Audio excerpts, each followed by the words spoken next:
Aanya and Vikram found the house. It stood on the outskirts of Pune. Quiet, almost forgotten. It was old, very old, but it had a certain charm, a pull. They wanted a home, a place to build their life. This house seemed to promise that, a canvas for their future. They saw past the peeling paint, past the overgrown garden. They saw what it could be, theirs. Their excitement was a bright thing, full of plans. They would renovate, room by room. They would strip away the old neglect, pour in their love, their effort. Vikram talked of structural changes, new plumbing, modern comforts. Aanya dreamed of colors, fabrics, the scent of fresh paint. It was a project, a shared dream, a new beginning, a fresh start away from the city's noise. The house was large, larger than they were used to. So many rooms, so many corners. Sometimes it felt too quiet, as if holding its breath. Aanya felt a history there, unspoken, unseen, waiting. The walls seemed to absorb sound, their laughter, their plans. It watched them. She shook the feeling off. It was just an old house, nothing more, nothing to fear. Vikram was practical. He saw the good bones of the place, the solid foundation, the potential for beauty. He measured, he calculated. Aanya felt something else, a faint whisper, a sense of being observed, not by eyes, but by the house itself. It was a strange thought. She told herself it was imagination, the newness, the isolation, but the feeling lingered, a small cold spot. The basement was the last part they explored. They had put it off, almost unconsciously. A single bare bulb hung from a wire. It cast long, dancing shadows. The walls were rough stone, damp to the touch. The air was heavy, still. It felt like a forgotten place, a place that did not want visitors, a place that held its secrets tight.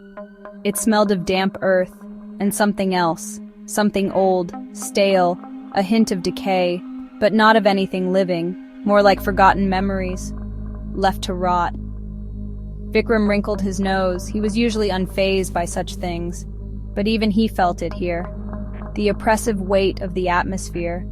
The silence was different here, not peaceful, but watchful, waiting for them to leave.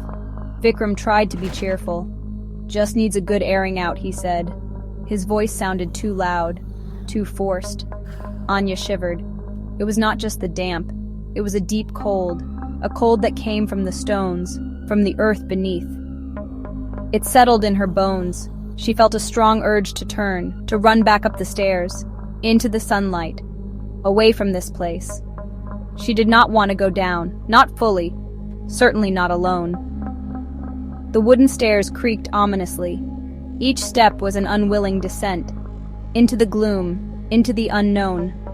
The shadows seemed to deepen, to reach for her. She imagined things moving, just at the edge of her vision. She told herself it was nerves, just an old dark basement, but her heart knew better.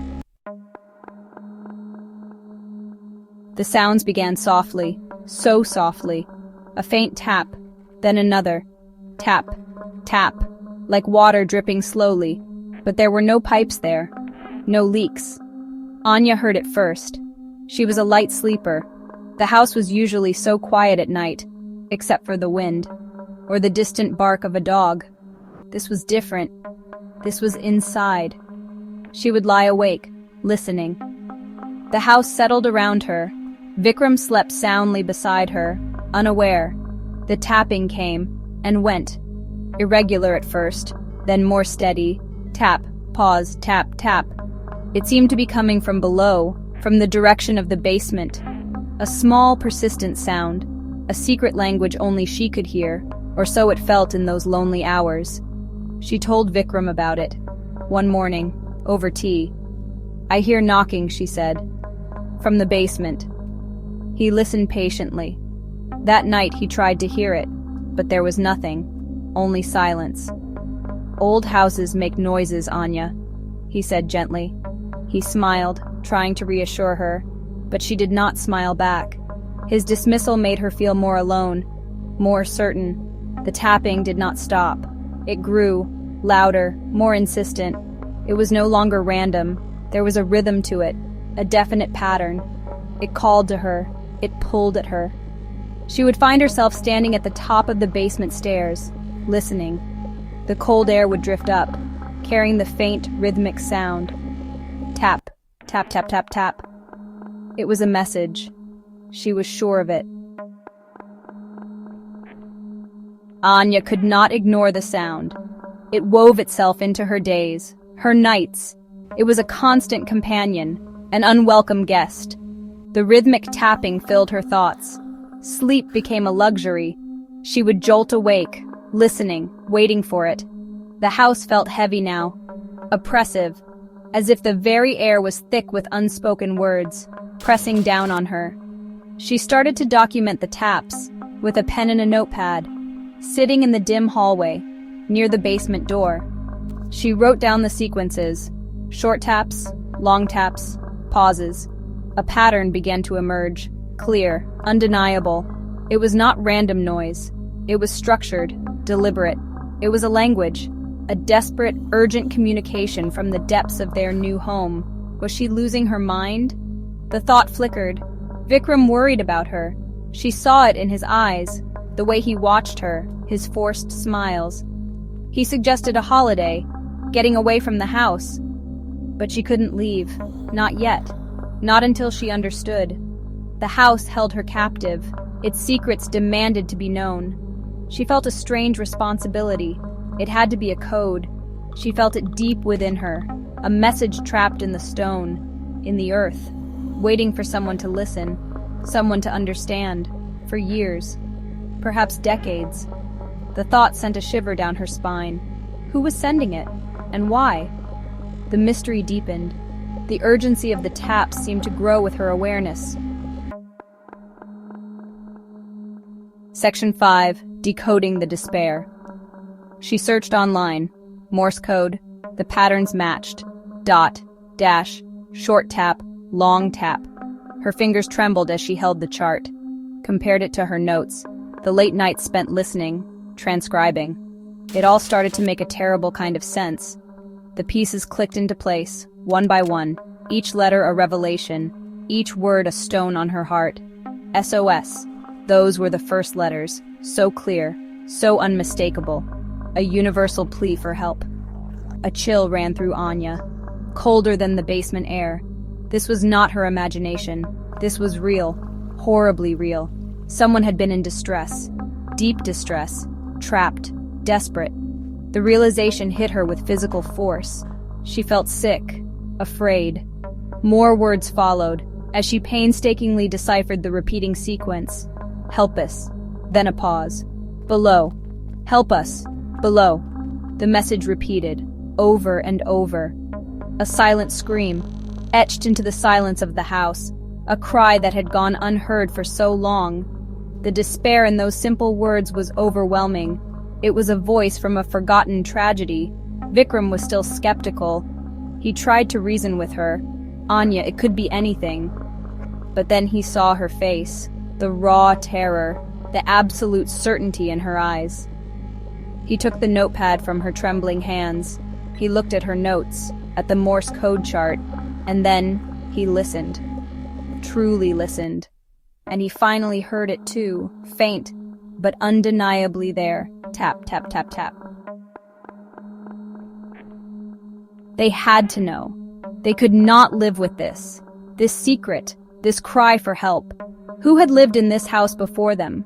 What unspeakable things had happened within these walls? The air itself felt thick with unanswered questions, with sorrow. The house was no longer just a structure of wood and stone. It was a tomb, a witness, a prison. Vikram took on the task. He went to the local records office, in Pune. He spent hours, days, poring over dusty ledgers, faded documents, searching for names, dates, any clue.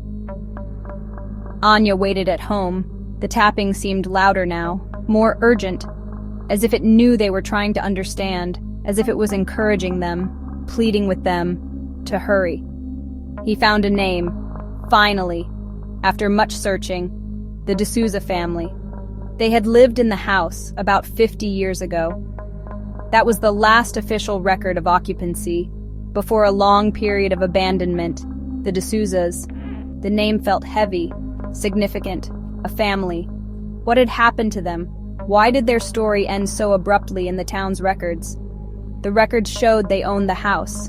Then nothing. No record of sale for many years after. No forwarding address. Just an empty space in the timeline, as if they had simply evaporated, vanished into thin air. Locals, when Vikram cautiously asked, had vague memories, whispers, old stories, of a family that disappeared, leaving everything behind. The house stood empty, waiting. Anya took to the internet, while Vikram searched official channels. She looked for old newspaper articles, online archives, anything. She typed in D'Souza family missing Pune, and there it was. A small faded article from a local paper, dated decades ago. Family missing from outskirts home. It was their house, there was no doubt. Mr. and Mrs. D'Souza and their 2 children. The police investigation at the time found nothing.